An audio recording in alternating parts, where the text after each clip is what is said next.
everyone. Welcome to the one, the only, your favorite. You know us, you love us, you know the show, you love the show. Take the Black Live, the only show on the internet that asks serious questions like, how many images of a superhero milking a cow in a weirdly erotic way is too many? If you don't know what I'm referencing, you will by the end of the show. I am Dan Selke, the editor of winnerscoming.net, and I am here with Daniel Roman, the other editor of winnerscoming.net. And we're talking about all things TV, movies, sci-fi, fantasy, books, and so forth. Daniel, how are you doing this fine? Is it still winter technically, or are we in spring? I never know when. I think it's the winds of winter are still blowing. Okay, great, good, great setup. That's that's where we're at today. Yeah, no, I think it's still winter. It doesn't feel like it, but I think till next week, maybe. I don't know and I don't care. Although, okay, really fast banter portion. Hey, Christian. Hey, Martha. Good to see everybody. Everybody, comment. Is Selke? No, Christian. I'm coming at you live from in front of a brick wall. I'm an 80s comedian. I don't care about the weather. However, did you hear? Of course you heard. You told me about it. That the U.S. Congress is passing a law to make daylight savings time permanent next year, which means, everybody out there listening, starting in 2023, you will never have to spring forward. You will never have to fall back.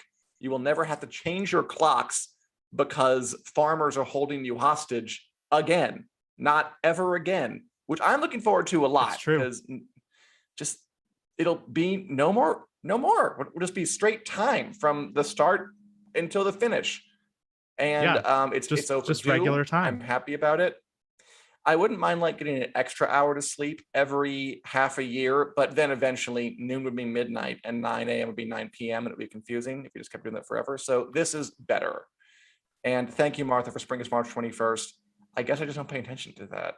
It's kind of cold. Thanks everybody for being here. And Daniel, back to your wonderful transition. You said the winds of winter is still blowing. This week will be concerned a lot with a lot of words that have been said by a industrious, bearded, bespectacled suspender enthusiast named George R.R. Martin, who wrote books such as A Song of Ice and Fire and Fever Dream.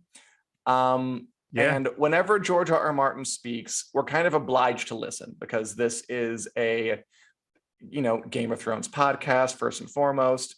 And it's true that when he writes things, he often just kind of says nothing with a lot more words than that requires.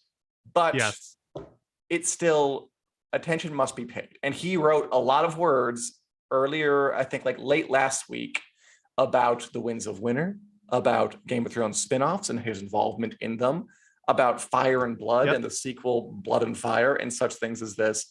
And we're going to hit them and we're going to discuss what they mean, how they affect us, personally and spiritually in kind of a zodiac sense, and where things will go from here. So about a week ago, George R.R. Martin, suspender enthusiast and author, got on his Not a Blog, which, the thing about George R.R. Martin is that he's still kind of operating in this internet 1.0 way where he has these cutesy references and is on like a live journal adjacent thing where he's speaking in a pre-internet irony age, but being taken by everyone as if his words have the import they would in an internet 3.0 age. Even I don't know what I mean. Let's just read what he said. That's a deep thought. What does that even mean? Yeah, I mean, I agree with that. It's been the Not a Blog since blogs were the hip thing, and that was a while ago now. Yes, it is. Anyway, let's read what he said. So George R. R. Martin wrote, first and foremost, about the Winds of Winter.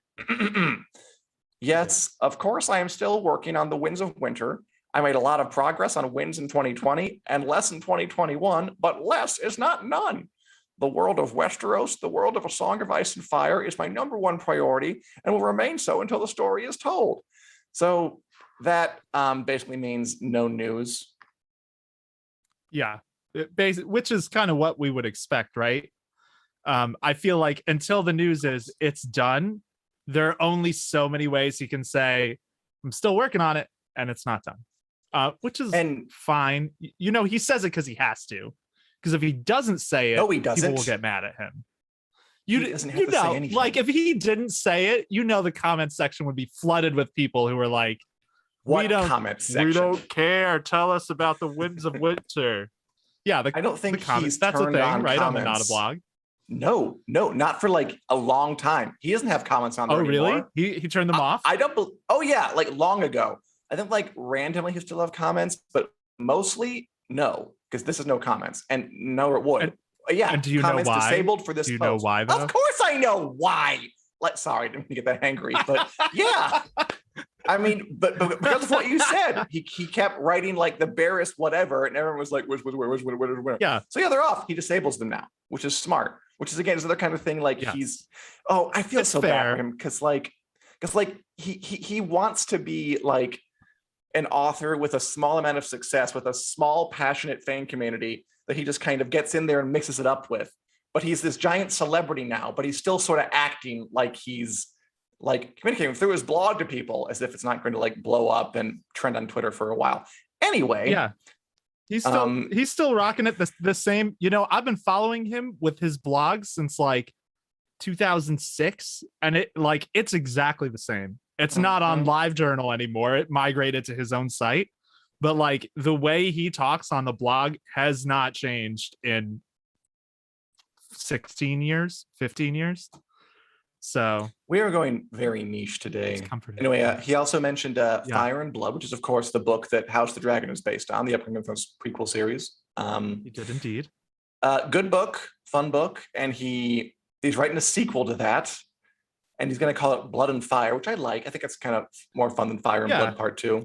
I'm a fan. Yeah, I'm a fan of Blood and Fire. I think Fire and Blood Part 2 is kind of boring. So that's nice. He kind of likes these poetic type titles that feel related or similar or like have a similar format. So I'm a fan of Blood and Fire. And yeah, I was a little I'm going to be one of those people right now who's getting on him about the Winds of Winter. I was a little nervous to see him mentioning that he has like a couple hundred pages of Blood and Fire done, but still a long ways to go.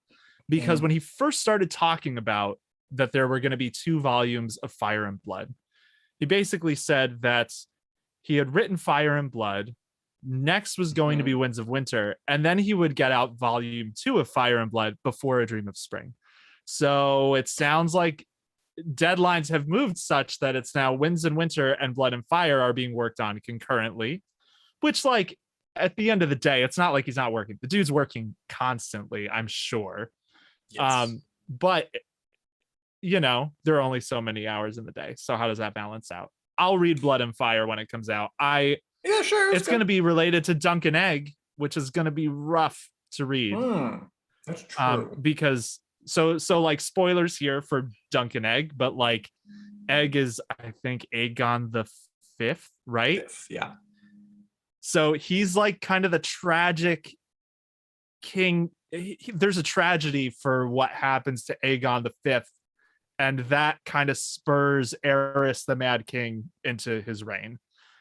So it's gonna be rough to hear about that in Blood and Fire because Dunk and Egg, he's a little kid, and he's like Aang, basically palling around with Dunk and mouthing off. So yeah, it'll be cool. We'll see how it is. As Christian asks, what is in the pewter goblet? I don't think it's pewter. I think it's just metal. And as usual, it is straight vodka. Right. What else did this fine opportune gentleman said? Speaking of Dunk and Egg show, because right now, sorry, go ahead, Daniel. Go ahead. No, I was just agreeing with the speaking of, because Dunk and Egg, I think, is one of the next things he mentioned. That's he touched on all the shows they have in development. He did. And Dunk and Egg's one of them. They're leaning toward A Knight of the Seven Kingdoms as a title. I like that. Which personally, I'm a fan of that. It was an episode of Game of Thrones, so you can have a nice little tie-in there.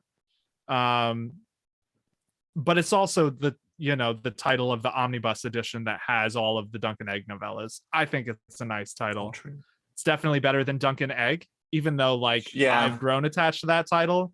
For a long time as a reader, I was like, what is this Duncan Egg nonsense? I want big epic fantasy. I don't know what this is about. So I can see why HBO wants a different title. I will say, shorter. I like it shorter so it will fit in our little headline things. But I agree. No Such Kingdoms. How would you abbreviate that? AKOTSK. SK. I work with that. Yeah. Yeah, that one's coming. Duncan Egg is in development at HBO. They also developing House of the Dragon, which George R. R. Martin said that he has seen and loved. I'm eager to see more. How great. Yep. And he also mentioned some other prequels in development. You got the Sea Snake about Corvus Valerian. You got 10,000 Ships about Nymeria. You got an animated show about the far-off empire of Yi, inspired by ancient China, called The Golden Empire animated series. Not only do I not expect all these to come to fruition, I hope they all don't come to fruition, because I don't really want Game of Thrones to be sort of a sprawling Star Warsian Marvel-esque multiverse in the way those kind of doing it. I'd rather stick to like one or two shows, at least one or two max at a time, rather than have like The Mandalorian and Ahsoka and Obi-Wan Kenobi and everything running all concurrently like Disney is doing, or with Marvel stuff. I would rather they go a different way. And I'm sure that's true. But Martin, he just cannot help this instinct for more. Like, I think he wrote, like, I'm sure they won't all come to fruition because that's not the way it works, but I hope some of them certainly do. And he wants, and he also said, which is interesting, like it's almost like he wants folk to pile on him. He said he is deeply, heavily involved in every one of these new shows. It's my world. And while I have been working closely with some fantastic writers and showrunners, ultimately it is up to me to keep the canon well canonical and to do all I can to help make the new shows great. And I love these stories too, which makes sense, of course. Yeah, sure, great, awesome. Like, yeah, I'm glad he's involved in this stuff. But it's true, like his celebrity status right now is, unless he says The Winds of Winter is done, places write articles about how George R. R. Martin says something else that isn't The Winds of Winter related, tee hee ha ha.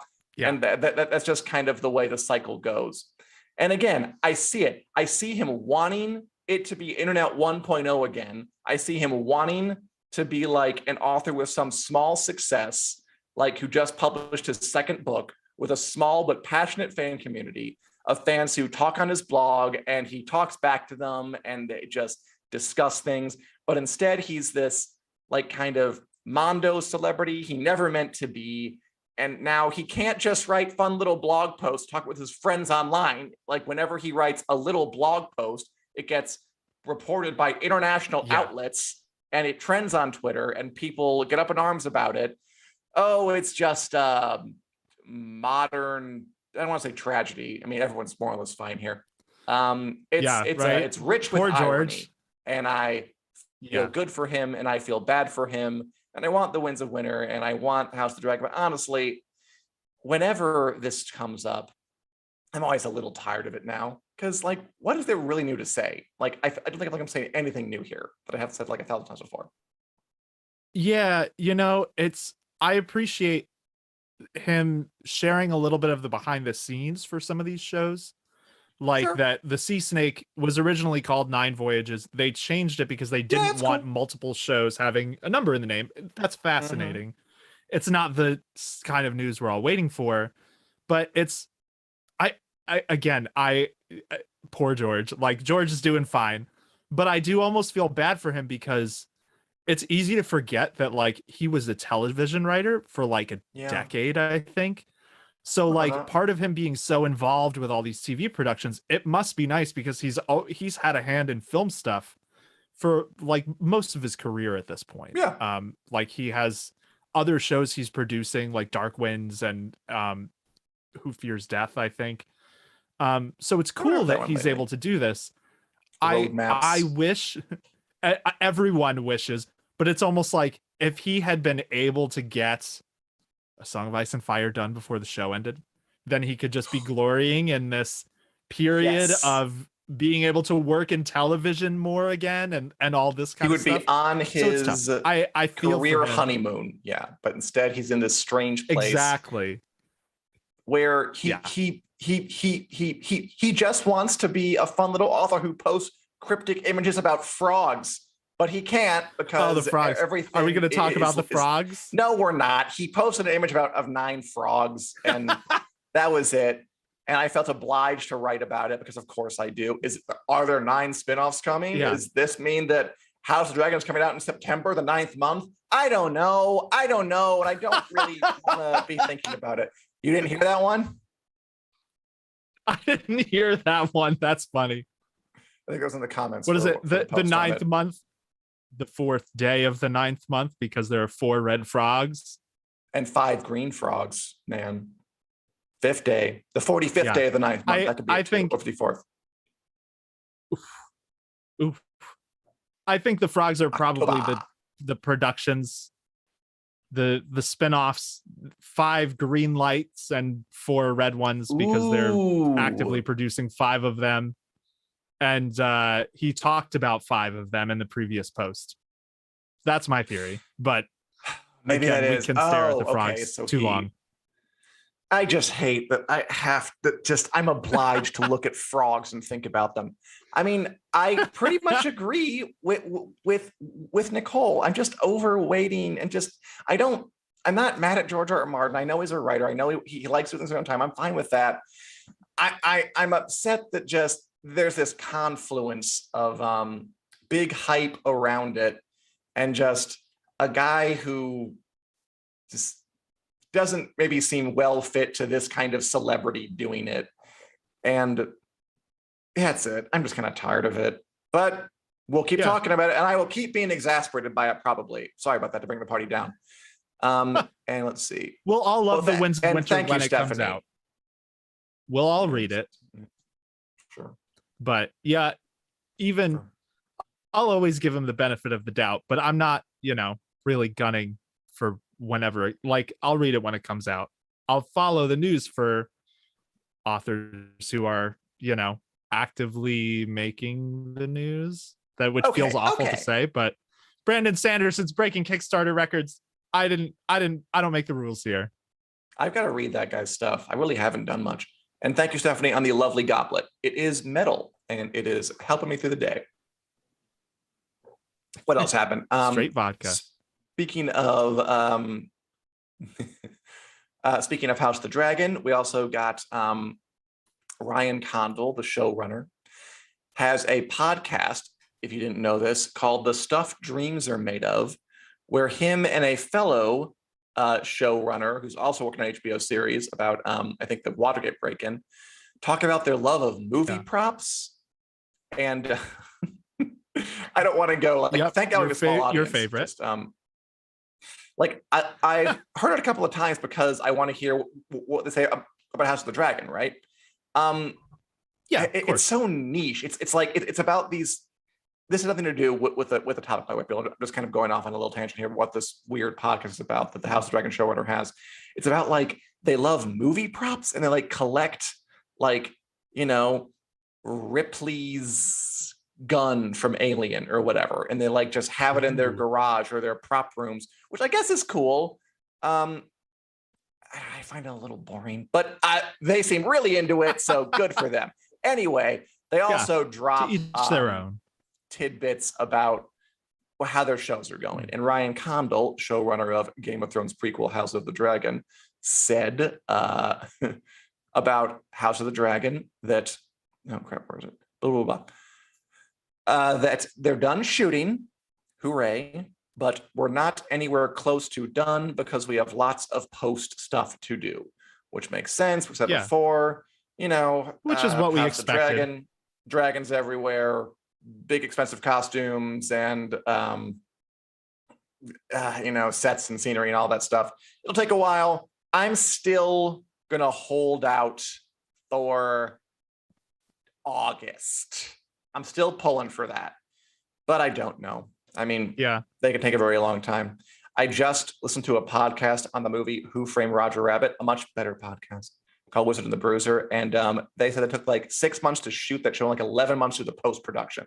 So I think it's going to be quite that bad. Wow, But, that's crazy. Sometimes that movie's, I mean, the movie's insane. Like with the real animated folk, like with the live action people, and they had to get the lighting just right. Took forever. It was fun. September, says Christian. Yeah, August or September. That's what I'm going for. The not 9 frogs, the 9th month. Yep. 9 months. That's right, Christian. Really that was vodka in my black mug. I'm a little stealthier about it. I mean, I want to go with the fantasy, you know, medieval times, all this dragons and such. Okay. Anything else you want to talk about? What would Robert Baratheon do? He would drink the place silly, and then he would go have some adult fun. Yeah. And then get bored by it. Gored by a boar? Bored by Al Gore.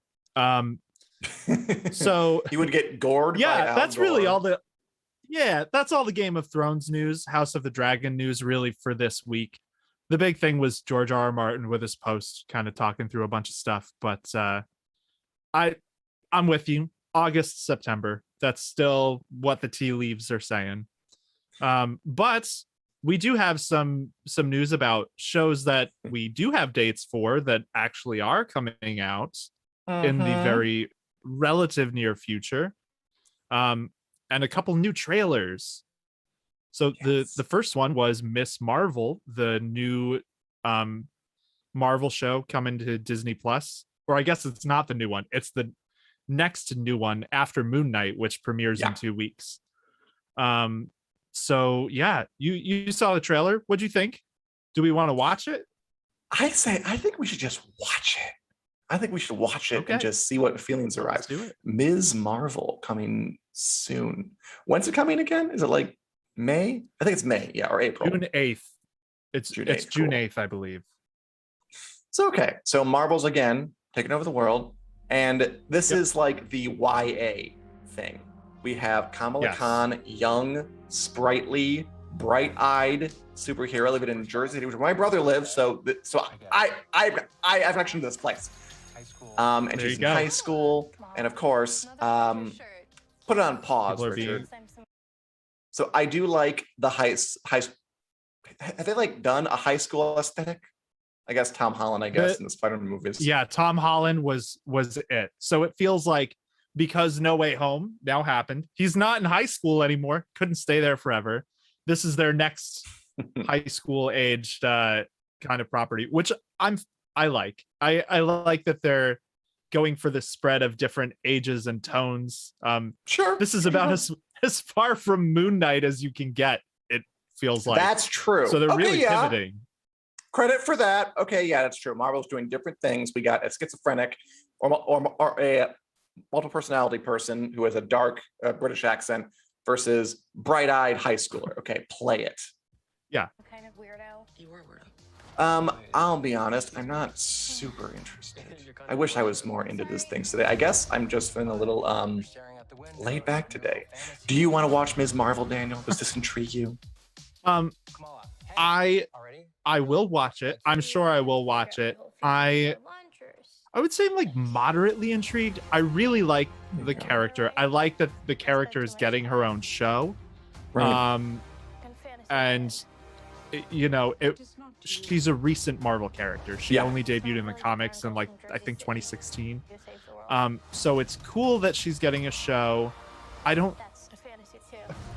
always love the high school aesthetic Marvel stuff. I really didn't like Spider-Man when it first came out, but on the rewatch I liked it a lot more. What does it feel like? Yeah, the first one I didn't love, but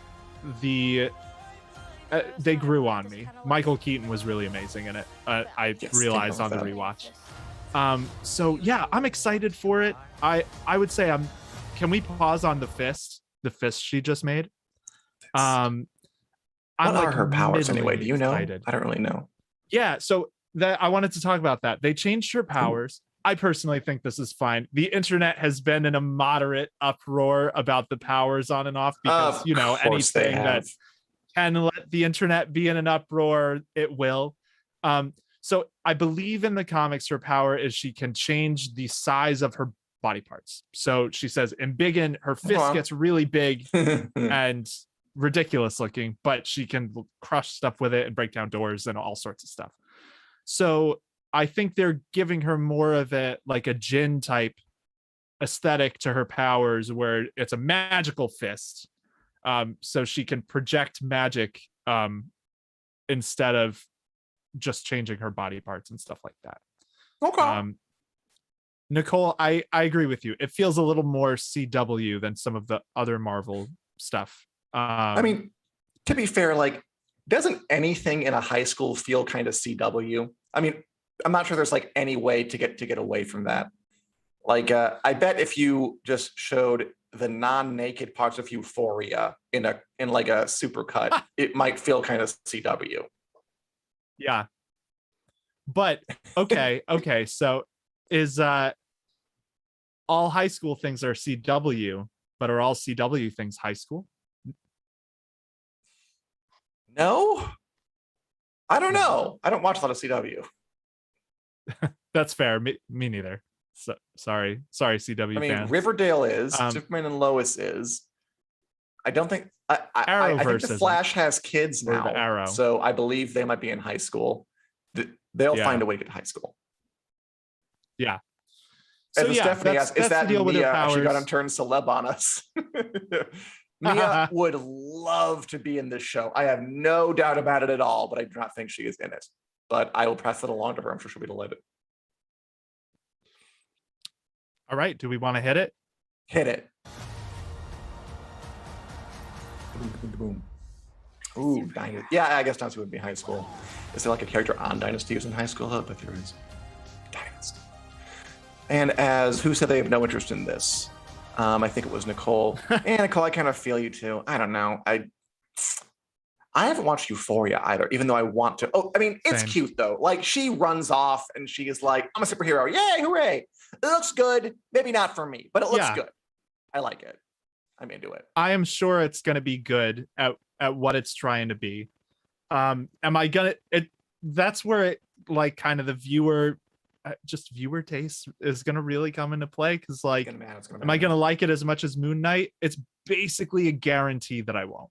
But that's just personal taste, because if you give me a dark, twisty, psychological horror superhero show, I'm just gonna like that more. But I'm glad it exists. And especially to see that kind of representation in Marvel stuff, because they were a little slow to kind of they really to balance were. themselves out with that with the movies. It baffles me that DC beat them to having a first female fronted superhero movie, considering how many movies Marvel made before that. Honestly, yeah, I was surprised by that too. I think we all were. But good for DC for finding an area they weren't already capitalizing on and swooping in. So as long as we get some. Yeah. As Nicole says, her daughter might like it. Although her character is Doctor Strange, so good on her. Nice. Although a superhero show that I am looking forward to is the third season of The Boys. I've really got affectionate for this show.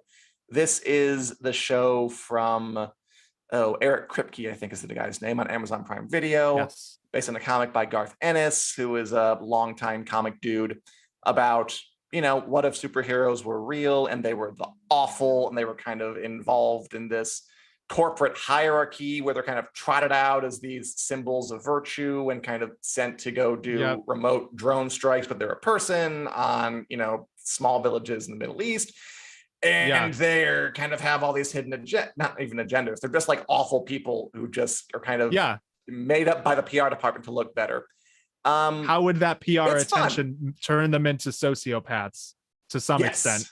Having that kind of savior focus on them. I love The Boys. It's fun. It's fun. It's fun. It's messed up. You got to know it's messed up going into it. I did not know how messed up when I started watching the first season, and you find out real quick. So you're more excited for The Boys, obviously. Oh, definitely. I mean, I like The Boys a lot because, I mean, you know, I think it works well in just like the basic units of drama. Like you have characters that are interesting. You have like decently well-written scripts. You have like a rising and falling plot. I also like how many satiric targets it has. So like again, like we're swimming in superheroes, swimming in Marvel and DC. Like it's a good time to poke fun at the pomposity of kind of superhero shows and movies. Like now is the time for a parody like this. I mean, and they also go after like corporate stuff. They also go after kind of corporate hegemony and capitalism run amok. They get a lot of digs in, like where Disney would never in a million years go, which is fun. We got Carl Urban there. I also like the actors. Carl Urban has been like a good, solid, he's almost world famous for like years and years now. Yeah, chronically underrated Carl Urban. He's always solid in everything he's in. Never less I love than, that he's like, getting really good. Yeah, never. So I love that he's getting such a focus in The Boys.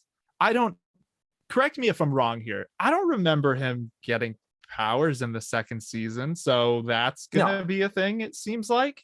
Which apparently he does get powers in the comics, but they never adapted that. So time to catch up. So you get powers. That's good. That's cool. Although I'm sure they'll handle it well. We'll see. I loved the trailer. It was very like kind of propulsive. I liked the beat. I thought it was very well put together and just kind of exciting. As Nicole says, this is a good story. When Doctor Strange came out, her daughter was 8, gave her a choice between seeing Fantastic Beasts and Doctor Strange, chose Fantastic Beasts. Gotta love my kid, LOL. Nice. Yeah, I would too. That's the dream, to have like a kid who you can actually kind of enjoy things with and doesn't choose like, I don't know, something just cute and fun, but just, I guess I'm watching this until you're 18. Yeah. So good for Choosing you, Nicole. Doctor Strange over Fantastic Beasts is a good life choice. Clearly she has learned Fantastic well. Beasts. It was fine. Man, that's a series that just like, I don't know who it's for. Sorry, I don't mean to. I'm feeling kind of salty today, everybody. If you can't tell, I don't quite know why. I'm having a good day, but I guess I'm just turn the salt meter up to 11. It's the Fantastic Beasts. It's the frogs, really.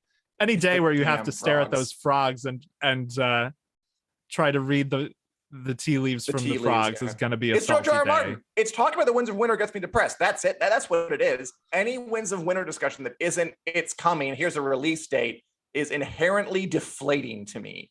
So I think that's why I'm a bit of a mood. Also the vodka. My favorite character is Homelander, The Boys, obviously.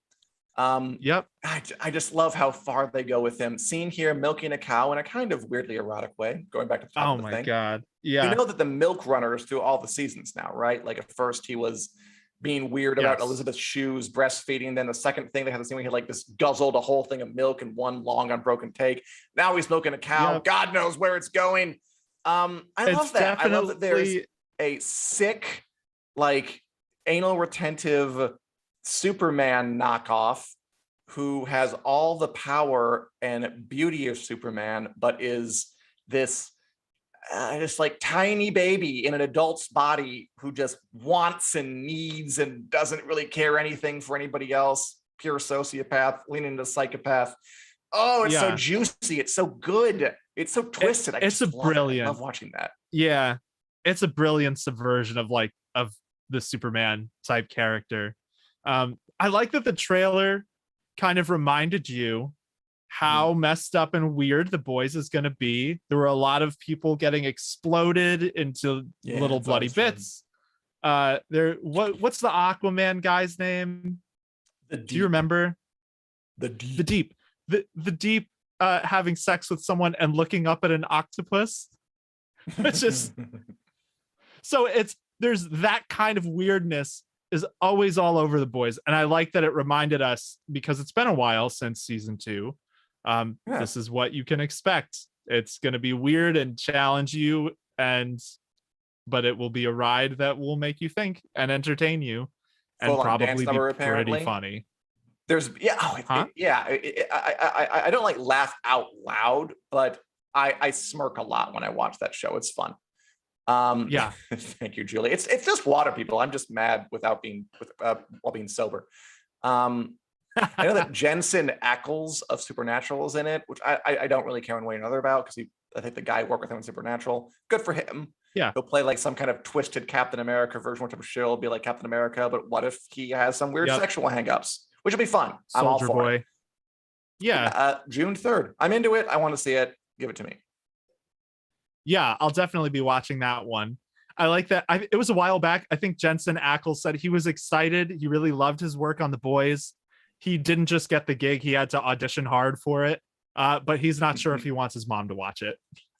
Yeah, Is basically no. what he said about it, and that's fair. Sometimes my mom asks me like to recommend her things, and you have to like pick and choose, right? Like, Yeah. like should I watch Game of Thrones? Like, probably not. Like, maybe it's possible. She's way into the Gilded Age, which I'm also sort of liking. Oh, speaking of that, do you want to go into what are we watching? Sure. Yeah. So, well, what are you watching? Are you watching the Gilded Age? I mean, I don't want to talk about that much. I'm not it's fine. Although I'm Your new always favorite curious. show? It's I can't quit it. It's like I'm addicted to this thing. There are these. It's this show that I didn't realize you were still watching it. every week, every Monday. It's the finale next week. It's so easy, just like watch laundry, Nice. like full laundry and do it.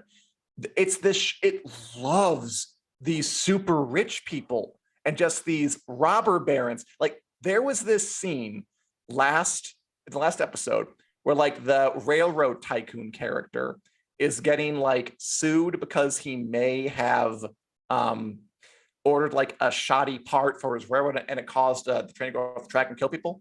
And the thing is like, I guess you wanted a cheaper part. And I'm like, well, yeah, of course somebody like that would do that. Here you live in this freaking palace on the Upper West Side or whatever in Manhattan. And like, yeah, the little guy, you write off like, yeah, buy something cheaper and the little guy suffers.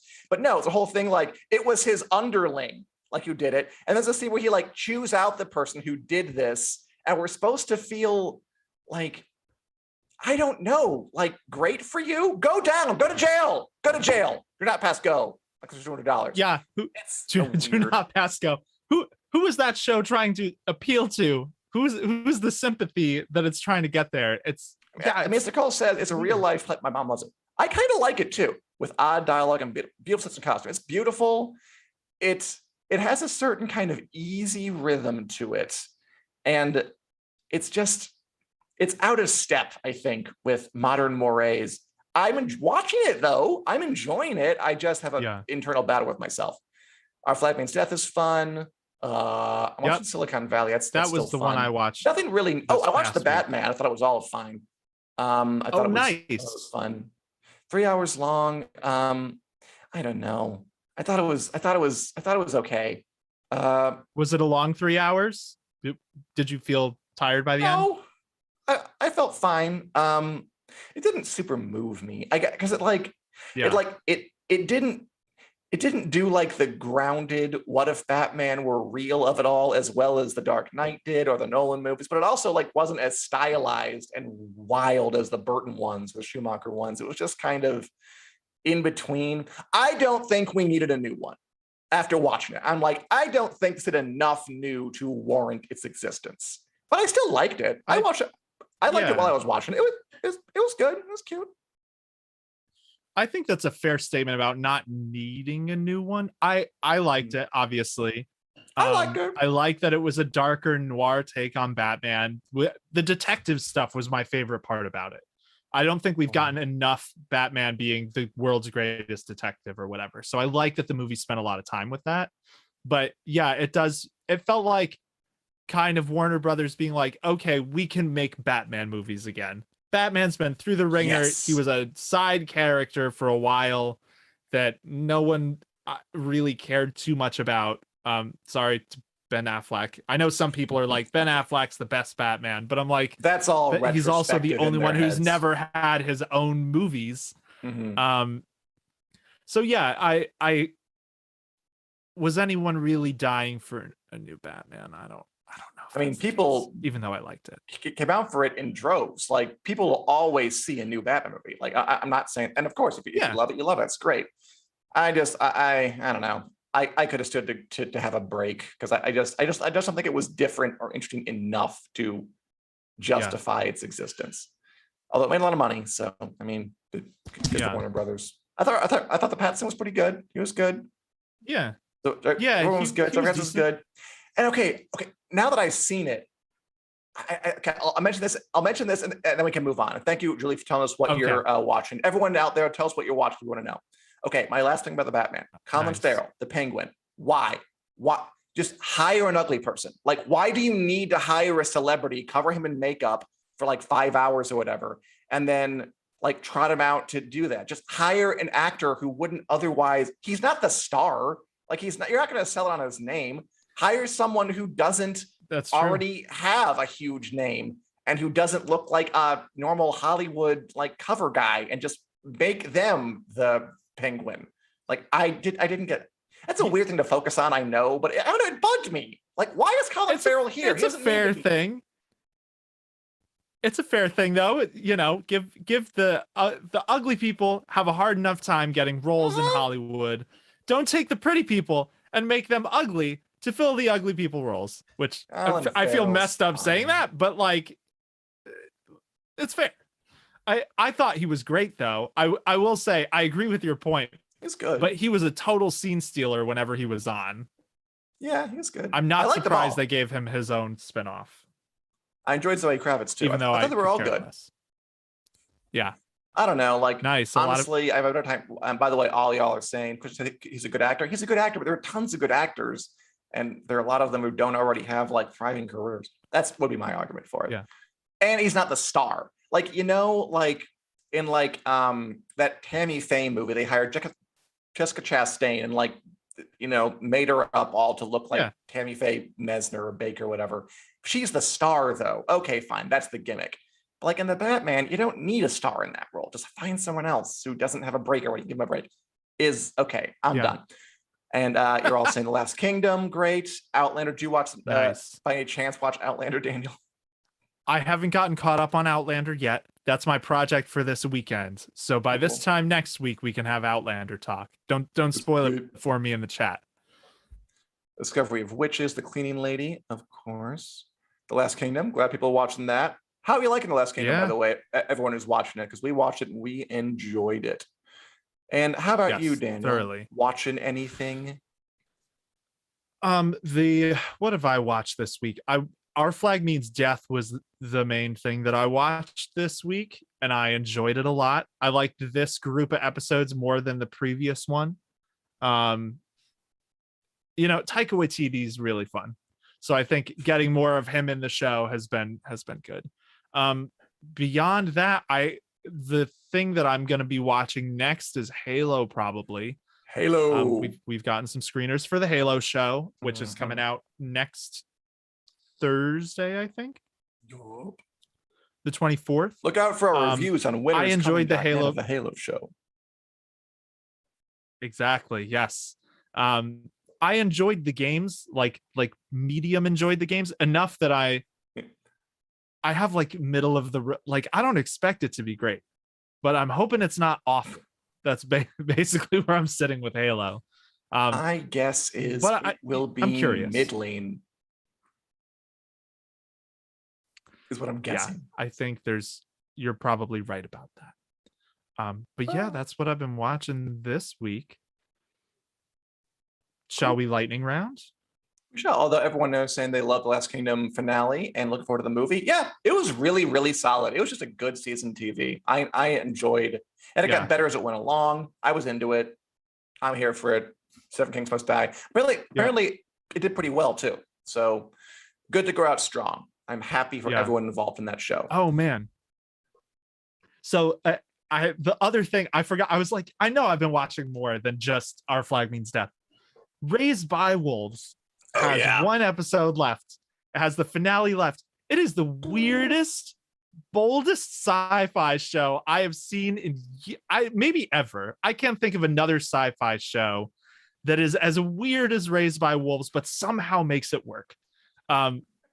If you like Alien, like that kind of sci-fi horror, Raised by Wolves is really worth the watch. Just be aware that it gets real weird. Yeah, I don't want to give spoilers away. We've been reviewing season 2 on the site for that as well, and oh my god, it's a weird show, but I'm really excited for the finale. The effects have been fantastic on it, and there were some like movie theater quality effects in the last episode. As Nicole says, all that show does is raise questions and give no answers, which infuriates me. That is fair. Nicole, are you caught up? It reminds me of Lost in that way. It does, every time it answers a question, it drops like 5 more.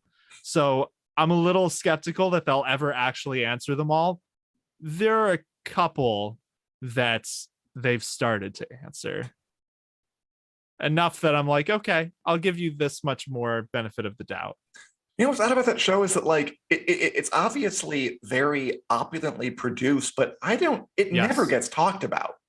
Like it's not like no one's writing like op-eds about it. There's never talked about online. I don't know anybody except for you who watches it professionally, who watches it.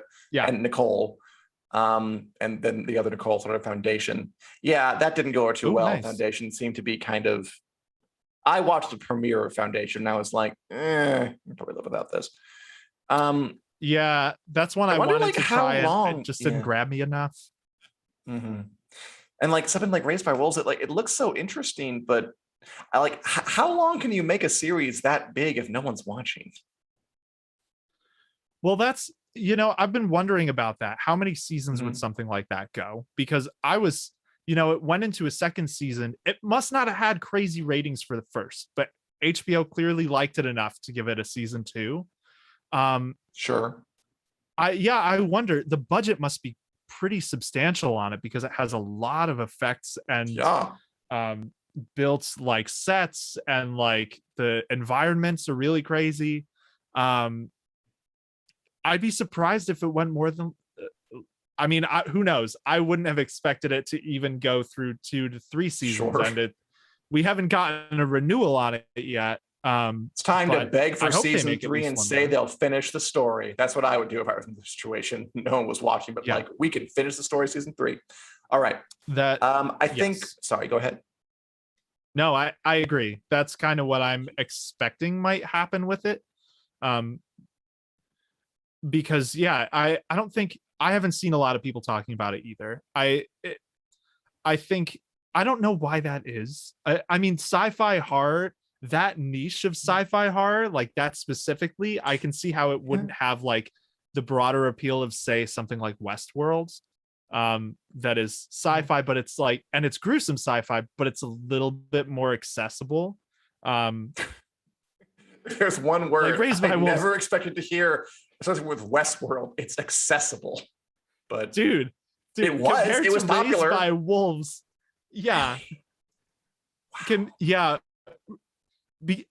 I feel like Raised by Wolves compares some of the mind-blowingness of something like Westworld with the really disturbingness of something like The Boys.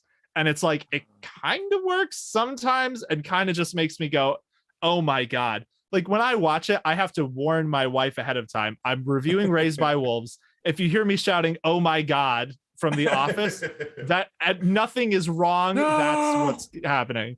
Yeah, it happens literally every single time I watch that show. As Christian says, is the buzzer broken? Which I think is a great way to shade us into that we're talking too long about something. So I think we should go into the lightning round. Fair. Every week we do a lightning round where we go through a bunch of stories that we didn't have time to get to in the main show and give our 20-second, no more, no less opinions on them. Daniel, are you ready? I was born ready. Bring it, buzzer. Oh, okay. I mean, that's strong. You're coming in strong. All right, I'm ready. Why don't you do me first? Okay. HBO Max and Discovery Plus are going to combine into one big streaming service. I think it's very cool because Warner Media and Discovery are merging. And rather than like keep them separate, like Disney keeps Disney Plus and Hulu separate, you got to pay for them both. They're going to combine Discovery Plus and HBO Max into one big streaming service. And Discovery Plus is the lesser known one, it's true. But like a lot of people watch 90 Day Fiance and House Hunters and stuff like that. Okay. Yeah. Fair. All right. Nice. All right. Daniel, Darth Maul, the devil-looking Star Wars man, was reportedly cut from the upcoming television series Star Wars Obi-Wan Kenobi. It makes me real sad. I love Darth Maul. I was a prequel kid. Darth Maul is one of my favorite villains. Ray Park was reportedly on set practicing stunts and stuff. We don't know for sure that this happened, but he got cut when the show got revamped to have Vader and a different plot because it was too similar to the Mandalorian. Unavoidable. Unavoidable. All right, doing pretty good so far. Hit me. Okay. Oh, I don't think I heard about this one. Oh yeah, I put this intrigued. right before we started. Nice. Norman Reedus, that's Daryl on The Walking Dead. He got a concussion on the set of The Walking Dead.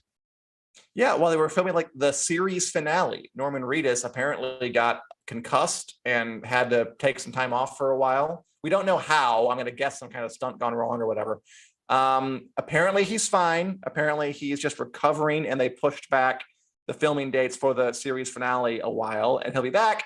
But best wishes. That's unfortunate, especially so close. We're going to do well this time. I can tell that we're going to really crush this. Okay, this is an interesting one. Daniel, Marvel has replaced the iconic Punisher logo, the one with like the skull on his chest, after it was appropriated by numerous far-right groups. Yeah. When I first heard this, I was like, oh man, I felt conflicted. The way they're replacing it is by working a plot line into the comics where the Punisher takes over the Hand, which is the group of ninjas that fights Daredevil often. I think that's a cool idea. I like that they're kind of taking the character back from the groups that have appropriated it. We can talk about that for a while, but this is that was a meaty one. It's a meaty one. Yes. This is a less meaty one, but one I want to know your opinion about. The Umbrella Academy is coming out on June 22nd. Are you excited? Season 3. Yes, I am. I like the Umbrella Academy. Like, I have this reflexive kind of just reluctance to get into Marvel or DC because just so much of it. But I do like superhero shows. I like The Boys. The Umbrella Academy I think is fun. It's a fun superhero show. Dysfunctional family. Like, again, like very, very quirky, kind of like The Boys, not as the bloody and disgusting, but fun. I like the show. Umbrella Academy, back. I'll watch it. Nice. We're killing this, Daniel. Yeah, I'm excited We're for that killing one. this. Okay, it's true. Daniel, next we one. Can't be stopped. We cannot be stopped. The Parents Television and Media Council objects to Daredevil and the other Defenders shows coming to Disney Plus. You agree with them? Yes. I think it's hilarious. Keep that super devil away from our kids. Yeah. So the way they protested was so funny. They did like an open letter that was like, "What's next? Stripper poles at Fantasyland and Disney World." Yeah. This is how you differentiated yourself as a children's platform, and I think that's so funny. Does anybody else feel like this is not 20 seconds? It's again, we're trying to love you. Just I guess I want to. Richard's riding high on the buzzer. Yeah. Richard got some of this. No, I can't make fun of the producer. He'll kill me or he'll cut me off. Maybe say horrible things. That's true. That's a mistake. We'll never recover from that. No, let's roll on. Richard. Okay. Worship you. Paul Wesley will play a young Captain Kirk in Star Trek Strange New Worlds. Yeah, new Star Trek show coming out, Strange New Worlds. They have a kid, Paul Wesley, who's in the Vampire Diaries, I think, playing Captain Kirk. Weren't sure if we would see him. William Shatner gave him like the okay. They like met on a flight. It was all nice. Good. Okay, cool. So they're bringing in everybody, kind of old Star Trek people. I can get down with that. Interesting. Yay. There was a perfect 20 seconds, both by everybody, Richard especially. He is the best. Yes, that buzzer was perfectly timed. Yes, can't be any better. Finally, last one. Daniel, Florence Pugh, Yelena in Black Widow, and Austin Butler, who's playing Elvis in that new Baz Luhrmann movie, are probably going to be playing Princess Irulan and Fade Routha Harkonnen in Dune Part 2, two important roles from the Dune series. Yeah. I think that's awesome. I love both of those actors.